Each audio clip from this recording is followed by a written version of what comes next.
Ակունքը հենց իր անունով է հայտնի, որովհետև շուրջ 52 տարի է, որ ակունքը զարդարում է հայ բեմը։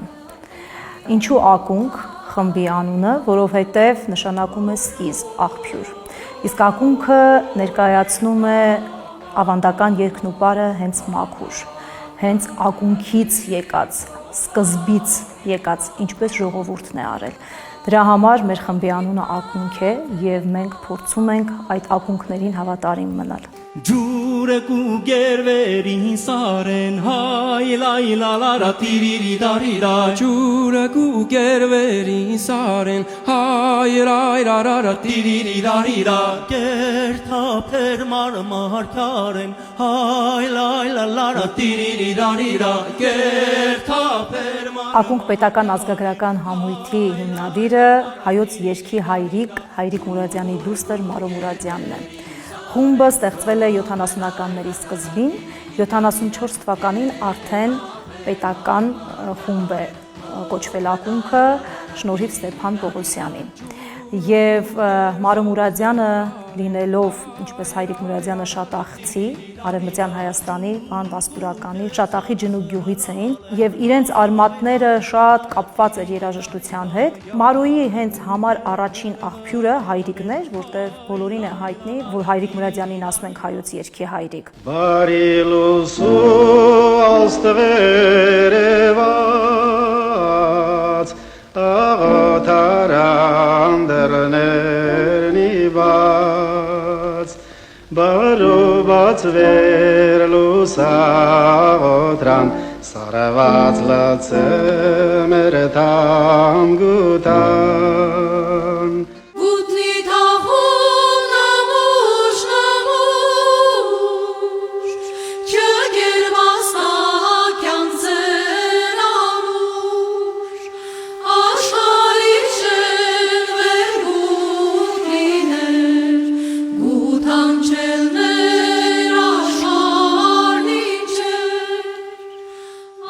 Ակունքը ինքն իրենից դպրոց է, որովհետև ինչ որ սովորում ենք, նույնը փորձում ենք փոխանցել, թեկուզ մենակ համերգներով, ելույթներով, տարբեր տեղերում, որտեղ ելույթ ենք ունենում, նույնը ես գնում եմ գյուղ, այնտեղ երգում ենք, երեխաները հետաքրքրվում են, ընկալում են պարերը, երգերը, որոնք ես եմ սովորում, բնականաբար իմ համար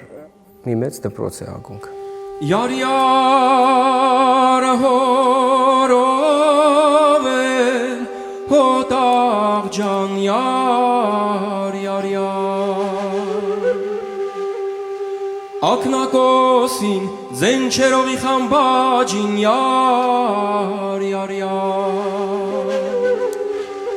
Գութանը դաշկուբանի, շեք աղջիկ հաց կուտանի, մինկը կել է մինկու կայնի հո մարդու խելքը կուտանի։ Պիտի ասեմ, որ ակունքը ի սկզբանե նպատակ չի ունեցել լինելու հենց ազգագրական խումբ։ Պատահականության սկզբունքով Լեզվաբանության ինստիտուտում հավաքվում են մարդիկ և Մարո Մուրադյանը մասնագիտությամբ բարբառագետ էր, առաջին մասնագիտությամբ, աշխատում էր Հրաչյա լեզվի ինստիտուտում, այնուհետև ավարտեց նաև կոնսերվատորիան և ուրեմն այդ բարբառագիտությունն ուսումնասիրելու ժամանակ ամենքն իր հերթին ասում է, օրինակ մեր գյուղում այսպես են երգում Սասունում, այս երգներ նշում, այս երգներ վանում, այս երգը և պարբերաբար սկսում են հավաքվել այդ մարդիկ, ովքեր մասնագիտությամբ երաժիշտներ չէին։ Ակունքում եղել են քիմիկներ, ֆիզիկներ, կիբեռնետիկներ, ճարտարապետներ, այս մարդիկ նվիրյալներ էին ու այնքան է իրենց դուր գալիս այդ մթնոլորտը, այդ բանահավաքչական աշխատանքը,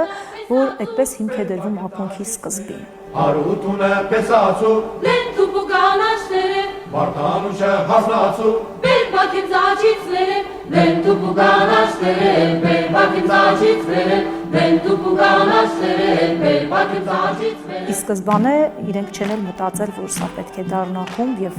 այսքան երկար պատմություն ունենա, կես դարից ավել 52 տարեկան է արդեն ակունքը եւ մեր խմբի ամենամեծ հնաբնակը, հիմնասյունը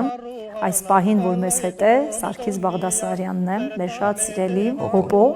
հոպար է նշանակում, սասունցիները մեծերին, այդպես հորեղբայր Մենք բոլորս հոպո ենք ասում։ հոպո ենք ասում, այդպես հնուց եկել է։ Մենք եկել ենք արդեն հոպո է եղել ինքը։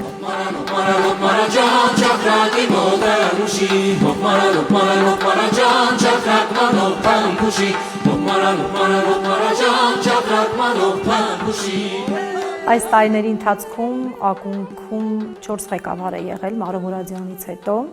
Առաջին գեղարվեստական ղեկավարը Հարություն Փանոսյանն էր, հենց խմբի հիմնադիր անդամներից մեկը, ով հրաշալի գիտակ մարդ է։ Երկար տարիներ Հարություն Փանոսյանն է ղեկավարել խումբը, այնուհետև Սարգիսն է ղեկավարել Ալավերդյան, իսկ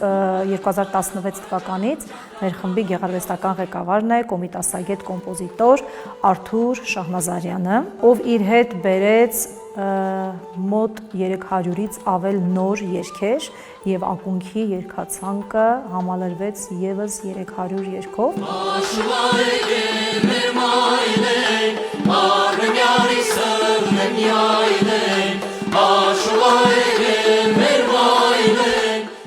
Առհասարակ մեր երգերի ֆոլկլորը բացառիկ երևույթ է, որ պահպանվել է մեր ժողովրդի մոտ շնորհիվ Կոմիտասի, որտեղ մինչ Կոմիտասը սրանք հավաքագրված չէին, նոտագրված չէին։ Կոմիտասն ասեց ժողովրդից վերցրեցի եւ հետ վերադարձրեցի ժողովրդին։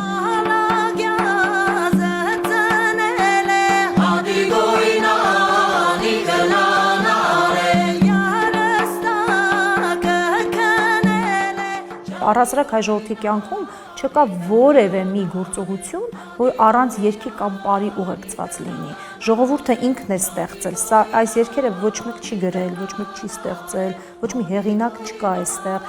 Ինքը իր հողը վարելիս երգում էր իր համար, ինքը չէր էլ մտածում, թե ինչ արժեք է ստեղծում։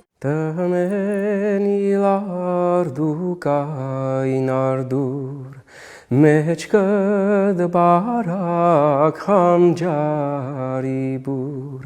քյամին է զարի դու շուրմուր, ես քու սիրուս շիվար ու ձուր, խիո, խիո, խանե, խանե, խիո, խիո, խանե, խանե